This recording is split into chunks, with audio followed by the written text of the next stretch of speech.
Ciao, soy Beatrice Oppici, soy consultora en marketing digital y especializada en redes sociales. Actualmente desarrollo estrategias digitales a través de las métricas que nos ofrece Facebook, LinkedIn o Instagram.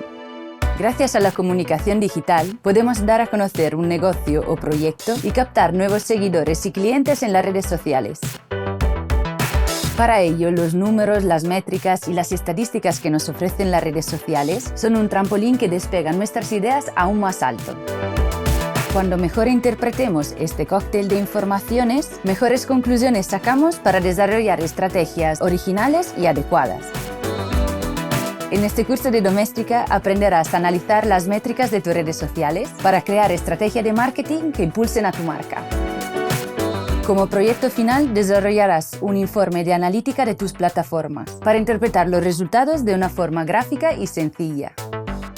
Primero, determinaremos los objetivos que queremos analizar. Definiremos nuestro target, descubriremos las redes sociales que usa con más frecuencia. Luego seleccionaremos los canales en los que llevar a cabo nuestra estrategia. Conoceremos las principales métricas para medir nuestras performances online. Aquí veremos herramientas externas y propias de las redes sociales para extraer datos. Después, aprenderemos a crear un dashboard para visualizar nuestros resultados y alcanzar objetivos concretos de notoriedad, engagement y captación. Por fin, interpretaremos los datos. Haremos un informe de social media que refleje los resultados y veremos cómo mejorarlos. Al finalizar el curso, podrás descifrar y evaluar los resultados de tus redes sociales y tomar las decisiones correctas para conectar con tu audiencia.